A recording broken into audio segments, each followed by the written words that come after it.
Bonjour à tous, c'est la dévoreuse de cookies. Je vous retrouve pour un deuxième point lecture. Donc aujourd'hui, ça va être assez rapide parce que je n'ai que deux livres à vous présenter. Puisque j'ai décidé de faire des points lecture toutes les 2 semaines de façon à ce que ça reste assez frais en fait dans ma tête pour pas. Voilà, pour pas juste tourner autour du pot pour dire que je dis quelque chose sur le livre. Forcément, quand on attend un mois pour parler d'un livre, je pense que c'est plus. Enfin, déjà avec les chroniques écrites, je me rends bien compte que c'est plus aussi frais dans la tête et c'est pas évident. Donc bon, j'avais hésité au début à attendre d'en avoir lu 4 et puis finalement je me suis dit on va rester sur ces points lecture toutes les 2 semaines, ça me semble pas mal. Donc aujourd'hui j'ai un livre jeunesse à vous présenter et un thriller. Alors le livre jeunesse, il s'agit de la boutique Vive Argent, le tome 3, donc c'est la carte des passages de Pierre Domenico Baccalario. Donc c'est des livres qui sont édités chez Gallimard Jeunesse, qui sont juste trop trop beaux, ça fait un petit peu... Enfin, il y a une jaquette, mais quand on la retire, ça fait vraiment effet vieux livre. Ils sont vraiment très jolis, il y a plein d'illustrations à l'intérieur, c'est vraiment magnifique et c'est vraiment ce qui m'avait donné envie en fait de les acheter à la base. Enfin, sachant qu'à la base, pour la petite histoire, je les avais achetés pour ma nièce, sauf que je les avais achetés à la Fnac quand j'étais encore à Reims et ils étaient pas très bien rangés. Et il les avait mis à partir de 8 ans, je crois. Et justement, elle venait d'avoir 8 ans, donc moi je lui avais offert d'abord les Mal en Fer, qui étaient aussi très mal rangés. Et en fait, elle comprenait pas très bien. Donc quand on a cherché, on s'est rendu compte que c'était un peu plus âgé quand même, pour les enfants un peu plus âgés. Et je crois qu'elle accroche pas trop au fantastique en fait. Donc du coup, j'avais gardé les livres et je les ai lus. Alors j'avais déjà lu Les Mal en Fer pour pouvoir en parler avec elle parce que je sais qu'elle est du genre à lire juste pour dire qu'elle lit et sans forcément chercher à comprendre. Euh, et du coup, on n'avait pas testé la boutique Vif Argent, mais je les ai lus quand même. Je vais attendre encore un an et puis j'essaierai de lui offrir le premier, voir si elle aime bien, on ne sait jamais, hein, faut essayer. Et toujours est-il que du coup j'ai adoré. J'ai trouvé ça vraiment très sympathique. Alors, je vais pas trop insister sur l'histoire du tome 3 parce que je veux pas vous spoiler, mais on va rappeler un petit peu le tome 1, vraiment le début de la saga. Donc en fait, Finlay McPhee a grandi en Écosse, dans le village d'Applecross, et en fait, il a la fâcheuse tendance à faire l'école buissonnière. Il finit par se faire griller et il va devoir redoubler. Et pour le punir, ses parents décident qu'au lieu d'aller pêcher tranquillement avec son chien chiffon, il va travailler pendant tout l'été. Le seul poste qui va être disponible, c'est celui de facteur, puisque le facteur vient d'avoir un accident de... Alors je crois que c'était avec la camionnette, enfin bref, il a un accident et du coup il peut plus du tout livrer. Et donc Finlay va livrer le courrier à sa place sur son vélo. Et c'est comme ça qu'il va faire la rencontre de la famille Lily, donc Abby qui est la fille, et son père Locan. Je crois qu'il s'appelle Locan, je ne suis plus sûre, mais ça doit être ça. Et en fait, il va s'apercevoir très rapidement que la boutique dans laquelle ils vivent est un petit peu particulière. Les objets qui y sont également, et puis les Lily aussi. Et donc effectivement, il s'agit d'objets magiques. Euh, en fait, il y a beaucoup de personnes qui veulent s'emparer de cette boutique. Et Finlay va se retrouver à les aider, à défendre la boutique, à défendre les objets magiques. Et donc dans ce troisième tome, alors j'avais beaucoup aimé le premier parce que ça installait vraiment, ça plantait le décor, ça présentait les personnages, voilà, c'était vraiment très agréable à lire. Le deuxième, alors j'avais un petit peu moins accroché, non pas que j'avais pas aimé, mais j'avais... Bon voilà, après c'est de la jeunesse, donc malgré tout ça rentre pas non plus dans les détails absolus. Et donc j'avais trouvé que c'était un petit peu trop rapide, on survolait trop la situation et on arrivait à un... Ça me donnait un peu l'impression d'arriver d'un point A à un point D sans passer par le point B et par les points B et C. Donc ça m'avait un petit peu un petit peu embêtée en fait. Mais bon, après voilà, j'étais bien consciente que c'était de la jeunesse et que voilà. Après, sur le tome 3, pour le coup, j'ai trouvé qu'il était beaucoup plus développé, en fait, au niveau de l'intrigue, au niveau euh, des solutions que Finet va trouver pour arranger la situation. Euh, L'auteur met quand même des, voilà, il nous fait réfléchir et on se pose la question, mais qu'est-ce qu'il a fait en fait, hein. Il met des petits, il y a des petits moments de suspense comme ça où il finit un chapitre vraiment sur un gros point d'interrogation et finalement les réponses on va les avoir qu'à la fin. Ce qui faisait pas dans les tomes précédents et ça, j'ai trouvé que c'était beaucoup plus intéressant à lire du coup et voilà, j'ai trouvé que c'était beaucoup plus développé, beaucoup plus abouti que les précédents livres. Alors, est-ce que c'est fait aussi peut-être pour évoluer avec les enfants qui lisent les livres? Peut-être que c'est peut-être pour ça aussi, je sais pas, on verra par la suite hein, avec les prochains tomes. Mais en tout cas, voilà, j'ai vraiment apprécié la lecture de ce livre. Et j'ai hâte de découvrir la suite. Je ne sais pas du tout pour quand le tome 4 est prévu. Mais j'ai vraiment hâte de pouvoir le lire. Et puis hâte aussi de pouvoir retenter l'expérience avec ma nièce pour voir si elle aime bien. Parce que c'est pas facile de lui offrir les livres. Hein.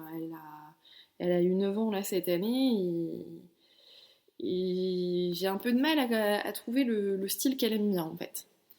Voilà. Alors, j'en ai fini avec celui-ci. Maintenant, je vais vous parler du thriller. Donc, il s'agit de Mortelle Tentation de Christophe Ferré. C'est un livre que j'avais acheté chez Françoisir. La couverture est juste magnifique. Elle me fait beaucoup penser aux couvertures de Je voyage seul et Le Hibou de Samuel Björk, qui avait aussi été édité enfin dans l'édition Françoisir en tout cas, qui était juste splendide, elle était encore plus belle que celle de Mortelle Tentation. Et je sais pas, quand je l'ai vu en magasin, je me suis dit il me le faut. Euh, j'ai même pas, je suis même pas sûre d'avoir lu la quatrième de couverture. Je crois pas parce que en général j'y vite, j'aime pas trop parce qu'il y a souvent des spoilers et ça j'aime pas. Bien souvent je me fie vraiment qu'à la couverture du livre. Et là je sais pas, voilà, je trouvais que ça c'était mystérieux, c'était voilà ce petit côté un peu froid qui voilà, j'avais vraiment l'impression que ça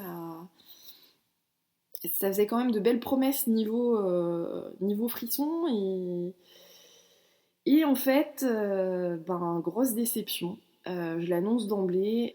Alors pour l'histoire, donc, on va suivre les personnages de Peter et Alexia, enfin en particulier Alexia.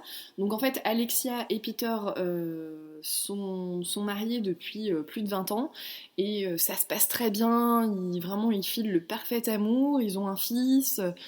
Alors lui, c'est une ancienne vedette du rugby qui adore faire de la randonnée en montagne et voilà, qui très souvent va partir et ça peut lui arriver de partir sans donner de nouvelles en fait pendant quelques jours. Et du coup, bah, Alexia a pris l'habitude et s'inquiète pas nécessairement de son silence.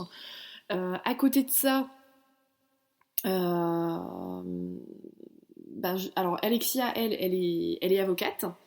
Euh, et après, on n'a pas trop de détails en fait. Hein. Moi, j'ai trouvé sur sa vie personnelle, c'était quand même assez. À part le fait qu'elle est avocate et que, bah voilà, elle est mariée avec son mari, on va pas forcément sur ce qui s'est passé avant et ce que elle fait dans sa vie professionnelle, je trouve. Et donc un jour, Peter va partir en montagne, hein, comme il en a l'habitude, et le souci, c'est qu'on va découvrir le corps d'une femme nue euh, là où il est censé avoir randonné, donc dans la montagne. Et entre d'un côté le fait qu'on ait retrouvé ce cadavre et de l'autre le silence total de Peter, elle va commencer à se poser des questions euh, sur, bah, est-ce qu'il serait pas mêlé à tout ça? Alors au début c'est plutôt est-ce que est-ce qu'il n'aurait pas croisé le chemin du tueur et est-ce qu'il n'aurait pas peut-être aperçu quelque chose qu'il n'aurait pas dû voir. Et petit à petit, elle va commencer à se poser la question, est-ce que c'est pas lui qui l'aurait tué en fait? Est-ce que c'est pas lui le tueur? Et, et voilà, elle va se retrouver comme ça vraiment tiraillée entre d'un côté l'amour qu'elle a pour lui et de l'autre les soupçons qu'elle a sur sa culpabilité, auquel elle a beaucoup de mal à croire parce que pour elle c'est vraiment quelqu'un d'adorable qui ferait pas de mal à une mouche et du coup elle voit mal comment il aurait pu en arriver à une telle extrémité. Alors, j'ai eu beaucoup de mal déjà avec le style d'écriture de l'auteur. Globalement, ça se lit assez bien, hein. On a des chapitres assez courts qui permettent justement de bien rythmer le livre et de faire que ça se lit assez vite. Mais par contre, j'ai trouvé que l'auteur avait des expressions qui étaient très très lourdes, qui reviennent en plus très régulièrement, et au bout d'un moment, enfin moi c'était juste plus possible, à chaque fois que je revoyais ça, mais ça me piquait les yeux, j'en pouvais plus. Alors c'est notamment quand il parle des preuves en fait, qui sont retrouvées sur le corps de la victime. Euh, alors c'est difficile de vous donner un exemple comme ça, mais par exemple, on va dire qu'on a retrouvé telle preuve sur le corps de la victime, de façon classique. Et ben non, là, ça va plutôt être on a retrouvé, ou plutôt telle preuve a été retrouvée dans telle partie du corps. Enfin, j'ai trouvé que c'était très lourd et comme c'était repris systématiquement, c'était pas du tout allégé au niveau du style. Et franchement, j'ai vraiment eu du mal par rapport à ça. Ce qui m'a vraiment donné du mal aussi, c'était tout le sentimentalisme à l'eau de rose qu'il y avait à l'intérieur dans ce livre. Alors c'est que ce soit les sentiments d'Alexia pour Peter ou les sentiments de Peter pour Alexia. J'ai trouvé que c'était mièvre, mais oh, j'ai vraiment eu du mal. Hein. Bon, c'était surtout au départ hein, pour Alexia vis-à-vis de Peter. Les premiers chapitres, franchement, je commençais à me dire non mais écoute, cocotte, ouvre les yeux quoi. Et bon, finalement, l'auteur a fini par calmer le jeu au bout de quelques chapitres, donc ça faisait du bien quand ça s'est calmé. Et puis j'ai trouvé qu'à la fin, c'était l'inverse. C'était plutôt Peter vis-à-vis d'Alexia, et ça recommençait à tomber dans le cliché. Enfin, j'ai trouvé qu'on avait vraiment tous les clichés des sentiments amoureux là dans le livre. J'ai trouvé ça trop lourd, voilà. C'est vraiment le seul mot qui me vient à l'esprit quand je pense au style d'écriture de l'auteur, c'est lourd. Euh, pour ce qui est des personnages, j'ai trouvé qu'ils étaient pas très fouillés en fait. Je pense notamment aux amis d'Alexia et de Peter. Alors, donc c'est Chloé et Léo. J'ai trouvé qu'on en parlait, mais ils étaient franchement survolés.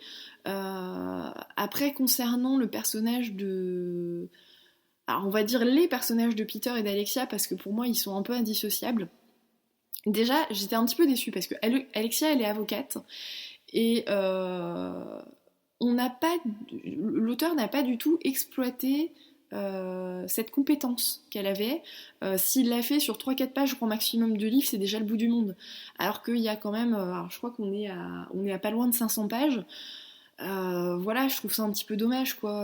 Alors c'est sûr que je me doute bien que t'as pas les idées claires quand t'as un membre de ta famille qui est directement impliqué dans un meurtre.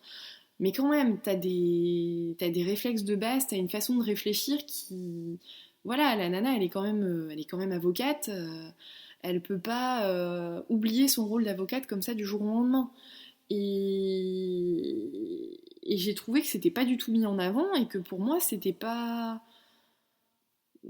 Voilà, si on avait mis plus ça en avant, peut-être que le livre aurait été plus intéressant. Et en même temps, je l'ai trouvé, c'est ce que je disais un petit peu avant, c'est que il y a des moments où j'avais juste envie de la choper par les épaules et de la secouer dans tous les sens en lui disant mais réveille-toi quoi, ouvre les yeux. J'ai trouvé que tout le long du livre, c'était un peu du je t'aime moi non plus quoi. C'est un coup je t'aime pas, un coup je te suspecte, un coup je te suspecte pas. Et pourtant, enfin voilà, elle a tous les éléments en main pour savoir si oui ou non euh, il peut être coupable, si oui ou non il aurait pu aller jusque-là, et jusqu'où il est allé, et non, elle n'arrive pas à, voilà, à ouvrir les yeux par rapport à ça et à se mettre dans son rôle d'avocate justement. Alors pas forcément rôle, mais au moins les bases quoi. Enfin je sais pas, ça me semble logique. Et, euh, et en même temps je l'ai trouvé, en fait j'ai trouvé que c'était deux extrêmes. Peter a un caractère très fort, voire même franchement trop fort. Et vu les passages qu'on nous montre, à certains moments, on n'a aucun mal à croire que oui, il pourrait être violent. Et à côté de ça, Alexia qui est plutôt limite du genre soumise en fait. Et on a du mal à croire en fait, en tout cas moi j'ai eu beaucoup de mal à croire qu'ils aient pu vivre comme ça 20 ans ensemble sans qu'il y ait jamais eu le moindre problème. J'ai pas trouvé ça crédible en fait. Et voilà, j'ai vraiment eu du mal. Alors le style, les personnages et l'intrigue. Alors passons à l'intrigue. J'ai tout deviné très rapidement. L'auteur nous donne beaucoup trop d'éléments en main. Alors je vais pas vous dire c'est quoi les éléments en question, parce que si jamais vous voulez le lire, le fait que j'appuie là-dessus, vous allez tout de suite comprendre. Mais il m'a pas fallu beaucoup de chapitres pour comprendre quoi. Je crois que j'étais même pas arrivée à la 100e page que j'avais tout deviné. Donc alors j'avais pas le coupable, hein. Je savais pas si c'était effectivement Peter, si c'était quelqu'un d'autre. Euh, J'avais ma petite idée quand même sur le fait que ce soit Peter ou pas. Euh, Mais voilà, j'ai après savoir qui est vraiment le coupable, je l'ai pas compris à la fin quoi. Je l'ai compris largement avant. On devait être genre à peut-être je sais plus à la moitié du livre, quelque chose comme ça. Donc j'ai trouvé que l'auteur insistait beaucoup trop sur certains éléments, et en même temps, il nous donne des éléments dès le départ, et on n'y revient plus du tout. C'est-à-dire que Alexia va recevoir des coups de fil anonymes, la visite de soi-disant un collègue de Peter. Alors je vous apprends rien, ça se fait très rapidement dans le livre, donc il n'y a pas de spoiler là, mais elle en tient pas compte du tout. Et même l'auteur, il en tient. Alors forcément, il n'en tient pas compte parce que on suit Alexia du début à la fin, donc si elle n'en tient pas compte, l'auteur n'en tient pas compte, fatalement. Mais, mais c'est un peu dommage. Pourquoi nous donner tout ça, nous mettre tout ça en main, pour finalement le faire passer totalement à la trappe? J'ai pas compris. J'ai pas compris, et du coup, j'ai tout deviné beaucoup trop vite. Alors j'ai quand même réussi à lire le livre jusqu'à la fin, parce que je me disais, ben, c'est trop évident, c'est pas possible, je me trompe, il va y avoir quelque chose, l'auteur va retourner complètement la situation. Non, non, non, non, il a pas du tout retourné la situation, c'était exactement ce que je pensais, et voilà, non, ce livre a été une grosse déception pour moi, et j'aurais tendance à vous dire que je vous le conseille pas. Après, voilà, tout dépend de... Il y a tous les avis, hein. J'ai regardé sur Livre Addict, il y a deux avis et les avis sont positifs. Donc après, voilà, il faut tout pour faire un monde, j'ai envie de dire. Chacun ses goûts. Moi, en tout cas, ça l'a pas fait. Voilà. Bah écoutez, je vous retrouve dans 2 semaines pour un nouveau point lecture. Alors il y aura du syndrome E de Franck Tillier, j'en suis qu'à la moitié. Une bonne moitié déjà, mais je pensais l'avoir fini pour le point lecture d'aujourd'hui, mais du coup je l'ai pas terminé, mais bon, c'est pas grave, ça sera pour une prochaine fois. Je vous souhaite une très bonne semaine à tous et je vous dis à bientôt!